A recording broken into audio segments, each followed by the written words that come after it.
November 9th, 2021.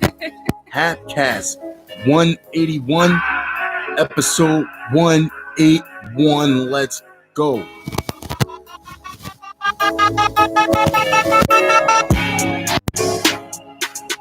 Happy Wednesday, you guys. Happy hump day. Hope everyone's day went well. Of course, I have a few things to share with you.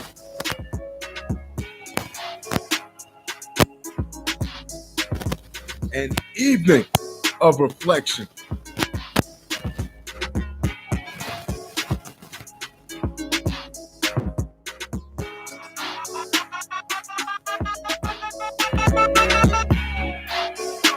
Shall we?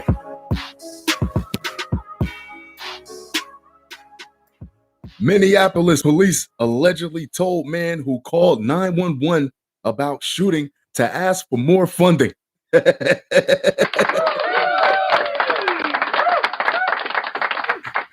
What's more bold than saying I don't give no fucks? As a police officer, a Minneapolis man who called 911 to report a shooting was told by police that he should call the mayor and ask for more police funding.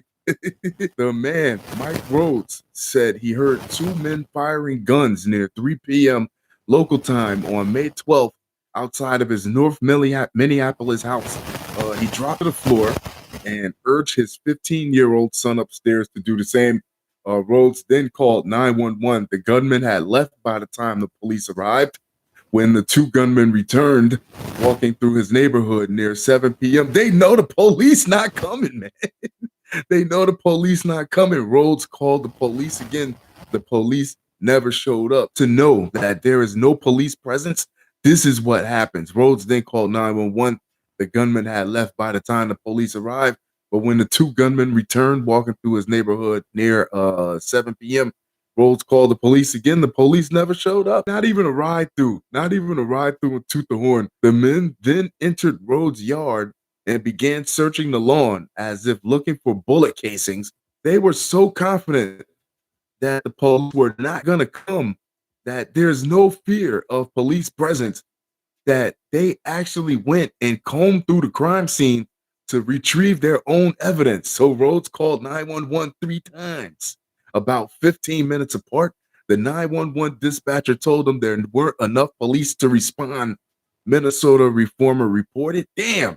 He then called the police department three times. They know it's you by now. This is fucked up. There's nothing funny about this at all. Trust me. There's nothing funny about this, but they know it's you by now. The police, the people who answered the calls told me that if I wanted the police to be more responsive in my neighborhood, then I needed to call the mayor's office and ask for more money to fund them, Rhodes told Minnesota reformer. Rhodes said he filed a follow-up with the complaint with the Department Internal Affairs Office. The department responded to the complaint 3 months later. 3 months? After all this has happened, 3 months, there's probably been like 10 more shootings since he filed the complaint. The response informed him that it chose not to proceed with his complaint after conducting an appropriate investigation, which means they don't appreciate us. They won't appreciate us until they need us. That's where it's coming from. Rhodes also said he contacted Minneapolis Mayor Jacob Frey and his district city council member Felipe Cunningham. Cunningham said that police officers have been showing up to his constituents' homes and telling them that he cut the number of officers, leading to slow response times. Yeah, the Minneapolis Police Department has faced criticism for poor handling of criminal matters even before the May 25th, 2020 death of George Floyd. This is where it's coming from, the whole defund the police. A municipal ballot measure to replace the police with a public health-oriented Department of Public Safety failed last week. It's gonna fail. Yo, listen, and this is my opinion here because I am not a fan of defund the police. I don't think it's going to work. Now, I am heavy for police reform. Approximately 56 voters voted against the measure.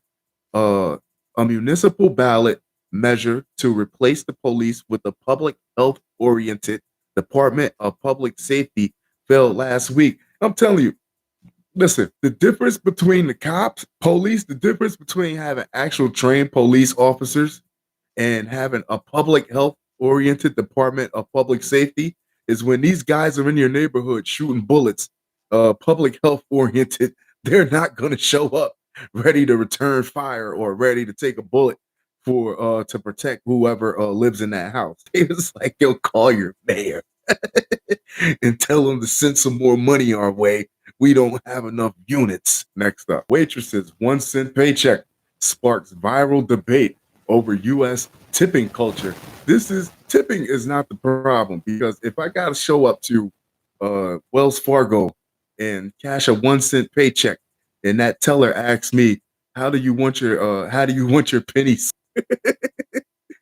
Do you want your cash and pennies, sir? A server's display of how low her paychecks has split opinion online and caused debate over the usefulness of tipping culture after going viral. Yo, for this whole waitress industry, this wait staff, the service industry is ridiculous. I talked about it before.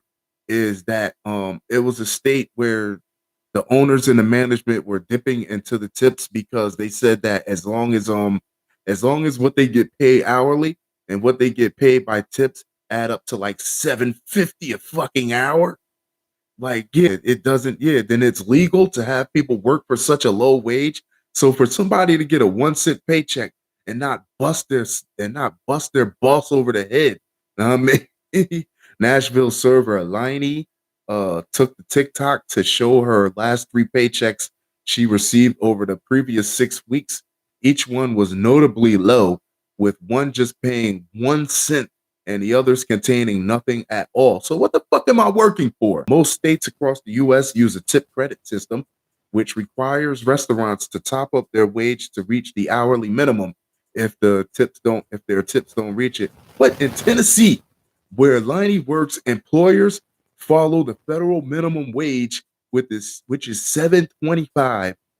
Restaurants are required to pay $2.13 of that as a cash wage, and the rest if the server doesn't make it in tips. Get the fuck out of here. That is ridiculous. Thus, Liney's low paychecks mean she earned at least minimum wage. At least minimum wage. So you're scraping to hit minimum wage. I'm sorry. I swivel when I talk. It's a swivel chair. What else am I going to do? I swivel when I talk. While taxes on those tips are automatically taken from the cash wage. Lonnie confirmed that this was the case in response on comments to the video, but it didn't stop an ongoing debate over tipping culture.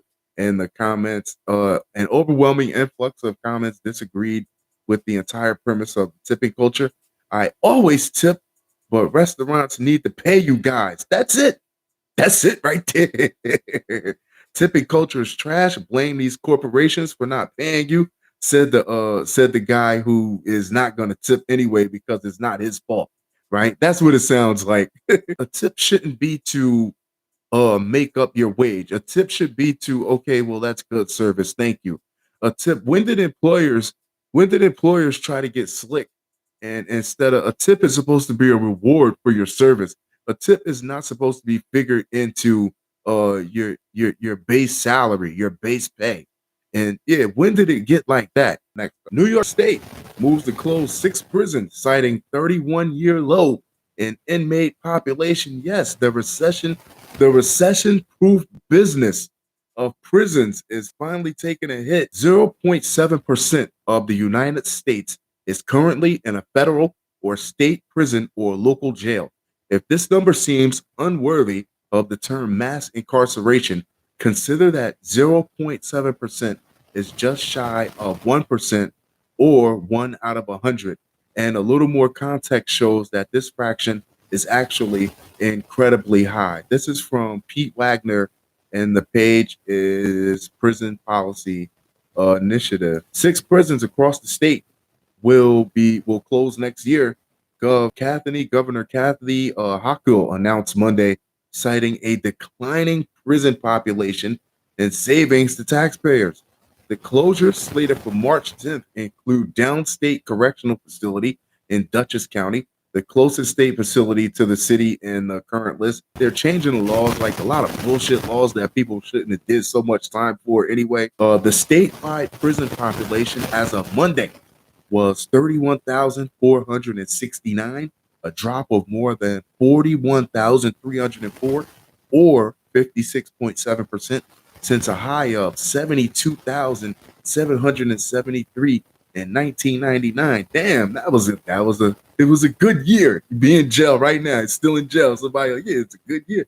The current total is also the lowest number of people in the state's prison since 1984. Prison officials said they reviewed all 50 prisons. How the fuck does New York?